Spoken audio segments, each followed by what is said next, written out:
When 12-year-old Ruth Mercer stepped into the middle of Ash Creek's only street with a shotgun too heavy for her shoulder, Sergeant Josiah Cade had already decided he would never stop in that town again. The last time he had ridden through in a blue cavalry coat, hungry enough to taste the beans he smelled through the hotel door, the men on the porch had watched the keeper refuse him a plate and tell him a black soldier could eat behind the livery if he knew his place. Now the girl stood between his horse and the road west, blood on her cuff, smoke lifting behind the grain mill, and said, "If you keep riding, my mama dies before dark." Josiah pulled up hard. He saw the ash on her dress, the cut at her temple, the fear she was holding together by force alone. He had a sealed dispatch for Fort Davis in his saddlebag and orders to ride without delay. He also had a memory that had never stopped biting, a room full of fed men watching hunger like it was a show. Before we go any farther, settle in where you are tonight and tell us in the comments what part of the world you're listening from. Stories like this feel warmer when we know who is gathered close to the fire. "What happened?" he asked. "Mr. Bell came for the house. Mama told him no. Sheriff Dunne knocked her down. They've got the paper box. And there's men up by the dam." Silas Bell, the man on the hotel porch, the man who had watched Josiah, turned away and enjoyed every bite of his own supper while it happened. He swung down. "Show me." The street smelled of hot dust, horse sweat, and the bitter edge of smoke. Men followed him with their eyes as Ruth led him past the feed store and barber chair. Hannah Mercer stood on her boarding house porch with one arm around her ribs. Sheriff Pike Dunne was on the lower step.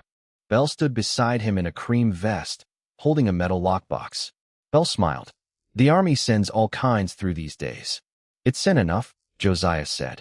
Hannah looked at him and steadied. "Sergeant, that box holds my deeds, my husband's survey notes, and every paper Bell means to squeeze this town with." Bell shrugged. "Collateral." She fell behind. "She was paid through August," Ruth snapped. Josiah kept his eyes on Hannah. "Did he pay for what's in that box?" "No." "Then he stole it." Bell's smile thinned. "Remember where you are." "I do." Josiah took one step forward. "You planning to arrest him, Sheriff? Or shall I ask the fort to send a man who can count better than you?" Silence spread over the porch. Dunne's face darkened. But Fort Davis was real, and Josiah wore sergeant's stripes, and paper trouble could travel farther than fists. "Give it back," Dunne muttered. Bell turned slow. "This isn't over." "No," Hannah said. "It isn't." Dunne shoved the box against her door. Bell brushed past Josiah and said under his breath, "You should have kept riding." "Maybe," Josiah said. But he was already looking into the alley. Two horses stood there with empty powder kegs slung in rawhide. White quarry dust clung to the riders' cuffs. Above the rooftops, buzzards circled toward the creek road and the old timber dam that held back the only dependable water Ash Creek had left. Bell walked away too quickly for a man who felt safe. Hannah bent with pain. Josiah caught her elbow. "You're hurt." "I've been worse." She glanced at his saddle. "You had business." He should have mounted then. He knew it. The dispatch sat in his bag with the government seal unbroken. But trouble has a smell, and the air around those kegs smelled like blasted rock and bad intent.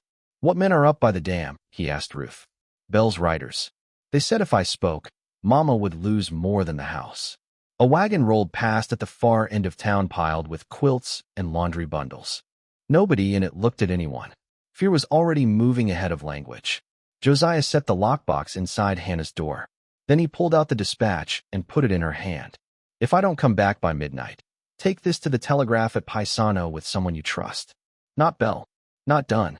You could still ride out and be done with us," Hannah said. His face did not change, but an old hurt shifted under it. "Ma'am, I once arrived too late where it mattered. I don't aim to make a life of that."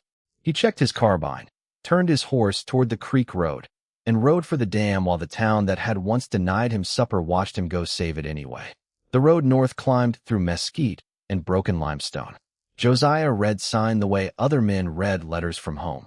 3 horses, 1 mule, fresh wagon ruts, powder dust near a red rock bend, and under it all, the faint sour trace of fused cord. At a steep crossing, he found a boot print with a star cut in the heel. Orville-Crete, one of Bell's hired hands. The old timber dam sat in a narrow notch of stone and cottonwood, ugly and necessary. Water stood dark behind it. Below, the creek slipped toward town. From the ridge, Josiah counted 3 men. Creed. 2 others. One with an auger. One setting charges low in the warped timbers. Bell was nowhere in sight. He let poorer men risk hanging for him. Josiah weighed his choices. Ride to the fort and return too late. Fire from the ridge and risk a fuse anyway. Or go down alone and trust surprise. He thought of Ruth in the road. Hannah's hand shaking only after Bell had gone. The hotel porch. The long cost of letting cruelty pass because it is aimed at someone else's stomach. He left his horse in the draw and came in on foot through cedar and cactus. Creed heard a stone shift and turned. "Who's there?" "United States Army," Josiah said, stepping clear with the carbine leveled. Kicked the fuse away. For one hard second nobody moved. Then the man at the horses bolted. Creed grabbed the auger and came at him. Josiah fired into the dirt at his boots. Horses reared. The third man dropped to his knees. Creed kept coming. The auger glanced off Josiah's shoulder. Josiah drove the rifle but into Creed's jaw, kicked the fuse into the water, and turned just in time to see the rider on the ridge strike a match. Not to the charges below. To a second line Josiah had not seen, strung higher through the scrub. The fuse hissed bright orange along the ridge. Creed spat blood and grinned. "Mr. Bell said you'd look low." Josiah fired at the line and missed. He ran uphill and knew before he reached it that he was late. The blast hit like a giant fist.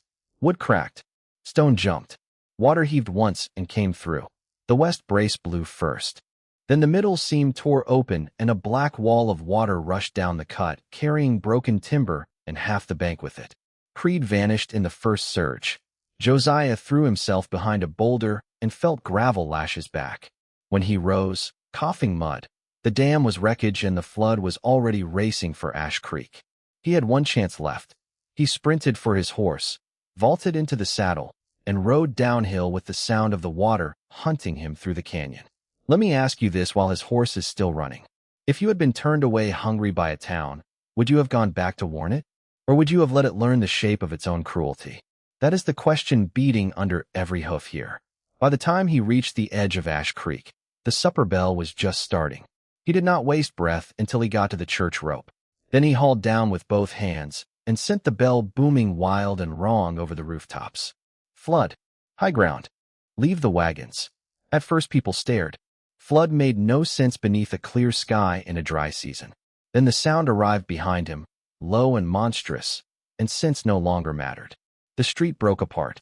A mother grabbed 2 children and dropped the wash basket where she stood. Men ran for teams. Dunne burst out of the saloon, Bell at his shoulder. Hannah came off the porch with Ruth and the lockbox against her chest. The hill behind the church. Not the main road. The bridge will go. Bell pointed at him. He's lying. Then the first rush of water hit the lower livery, tore both doors clean off, and took a mule sideways into the street like it weighed nothing at all. Nobody listened to Bell after that. Josiah rode into the chaos and did the one thing that matters most in disaster. He gave terror a direction to walk in. Cut the horses loose. Leave what won't walk. Get the children up the church rise. At the schoolyard, 3 children stood frozen against the fence. He swept one under each arm, shoved the third ahead of him, and ran them to Ruth. "Stay with them," he told her. "I can help." "You are helping." The second surge came deeper. Grain sacks floated out of the feed store. A wagon tongue speared through the barber window. Somewhere a woman screamed for her husband. Josiah saw Dunne fighting to free only his own horse, while an old Mexican couple strained over a wagon wheel sunk in mud. He splashed across, got both hands on the spoke, and heaved until the axle came free. The old man caught his sleeve. "Mi hija." The mill. At the grain mill, half ringed by black water, a girl in a blue apron pounded the loft window with both fists.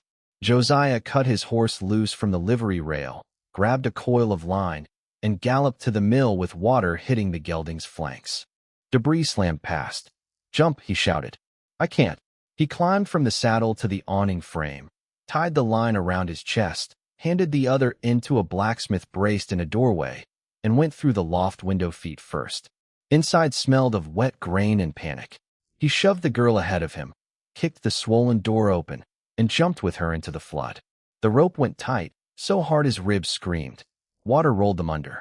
He held the girl with one arm and fought for air until the blacksmith and 2 others dragged them against the wall. He was coughing creek water when Hannah reached him. "There's fire at Bell's warehouse," she said. He stared at her.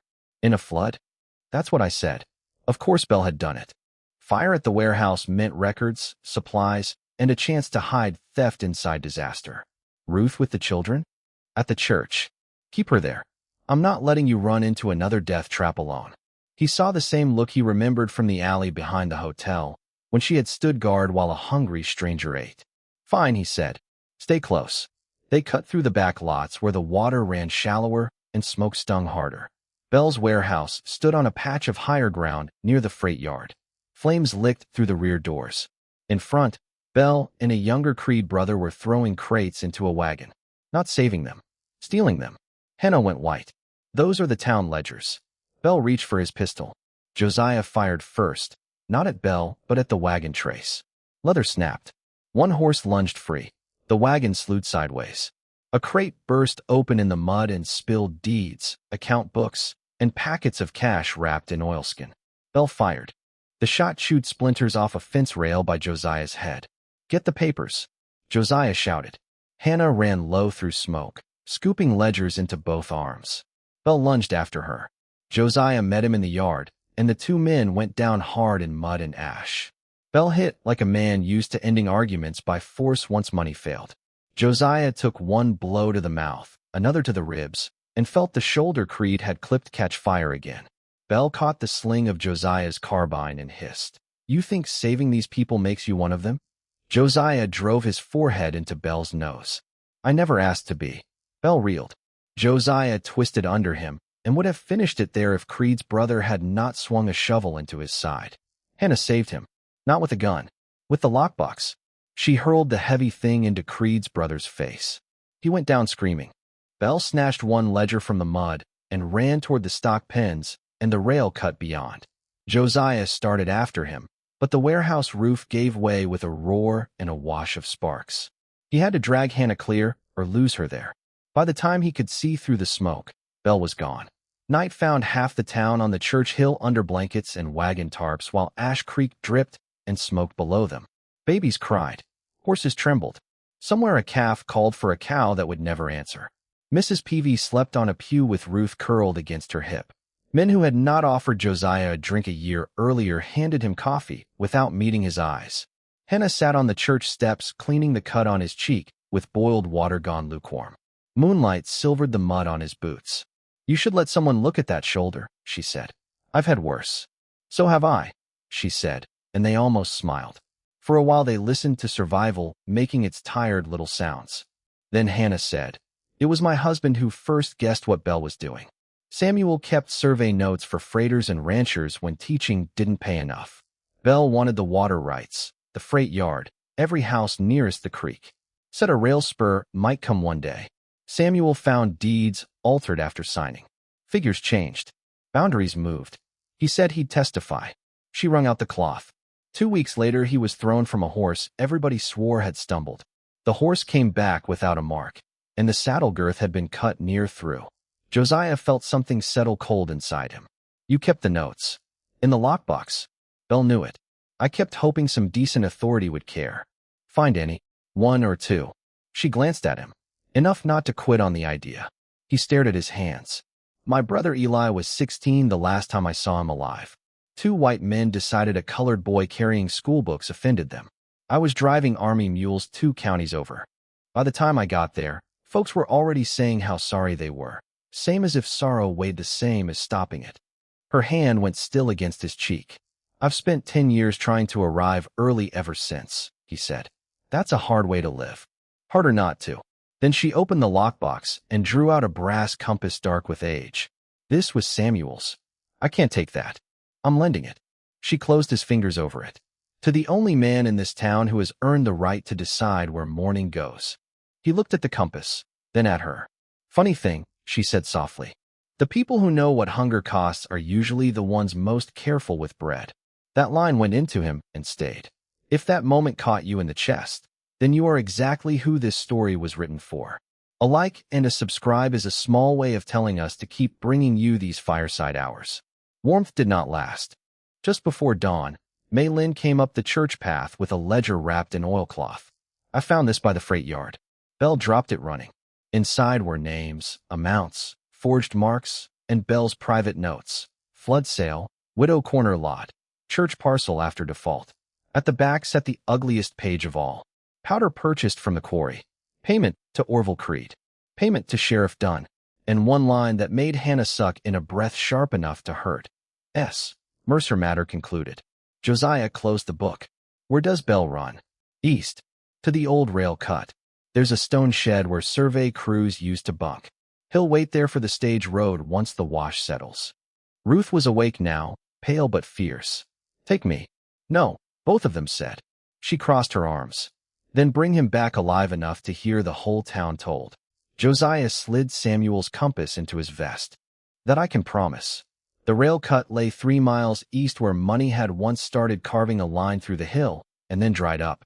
The path twisted through greasewood flats and shale ridges silvered by dawn. Bell had a wagon, which meant he would choose the wider route and leave louder sign. Josiah found it fast. Broken reeds. A wheel rim scar on stone.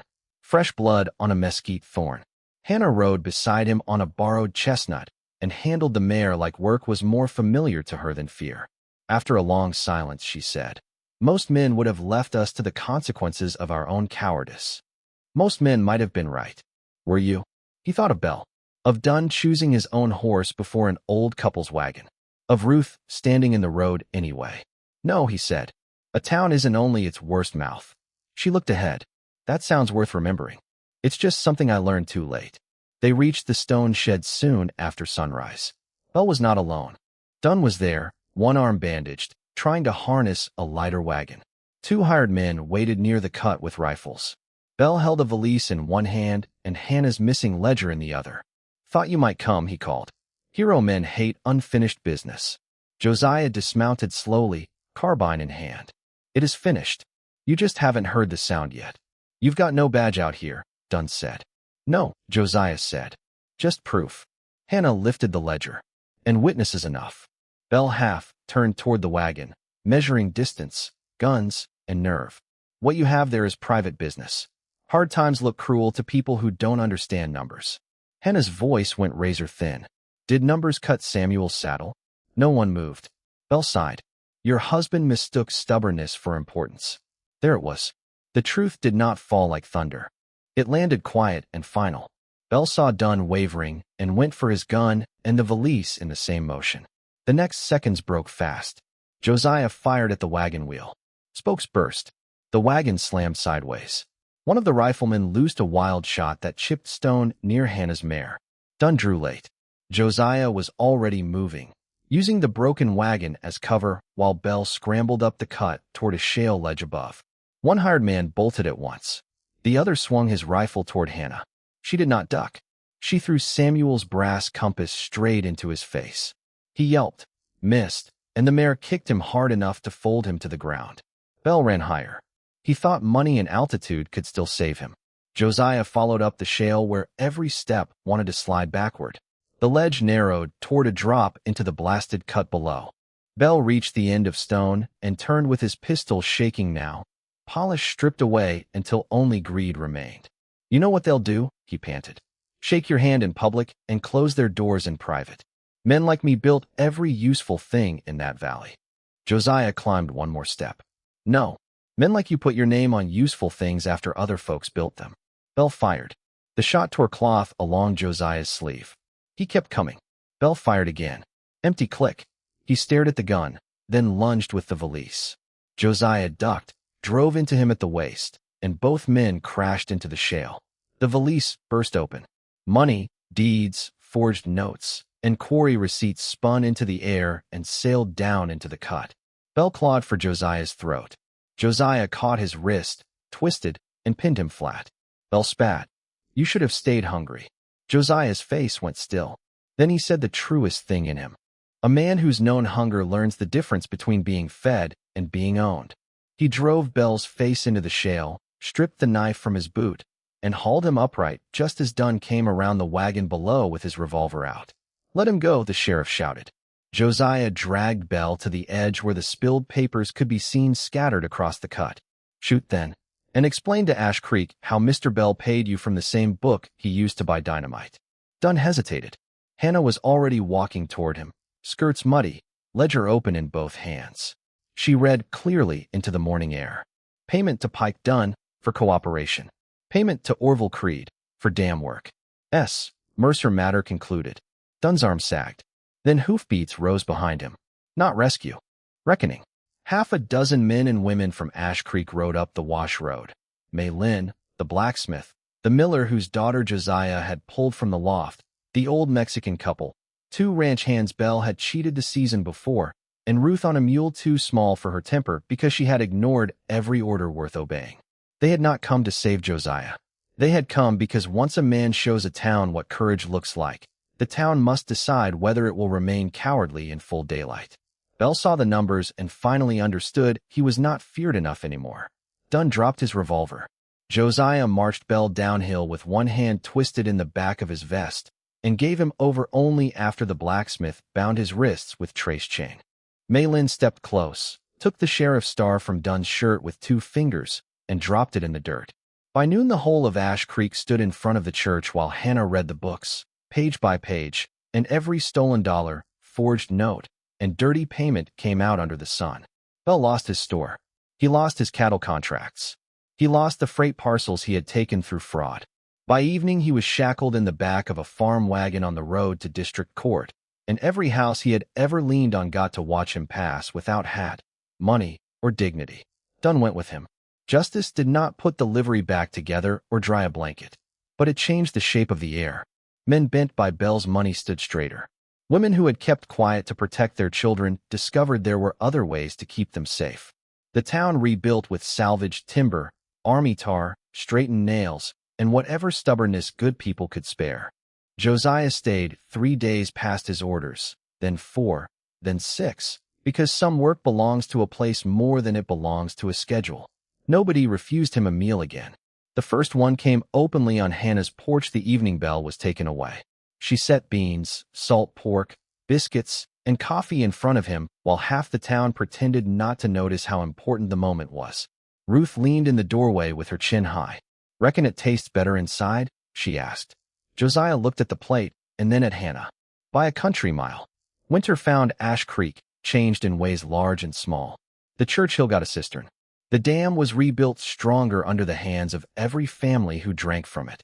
The boarding house ledger gained a line at the top in Hannah's neat hand. No traveler turned away hungry if bread remains. Folks argued over plenty after that, the way folks always will, but never over that line. Fort Davis sent word that Sergeant Josiah Cade's delay was excused in light of sworn testimony from 32 residents, 1 district judge, and a schoolgirl whose statement included the sentence, "If the Army punishes a man for saving fools, it ought to issue itself better fools." Josiah kept that letter folded in his Bible until the paper wore thin.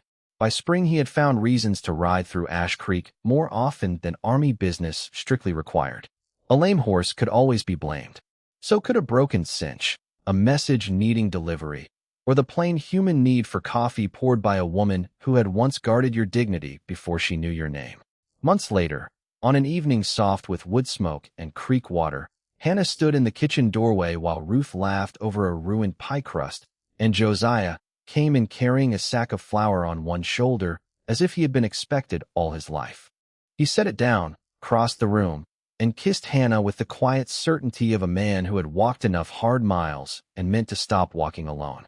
Outside, travelers and townspeople sat at one long table under lantern light, bowls warm in their hands, while the rebuilt dam sent its steady silver thread through the cottonwoods beyond the dark. Next time, we'll tell the story of a deaf woman sent to a mountain ranch because her brothers said she was useless, and the scarred rancher who learned her silence carried more truth than every loud man in the county.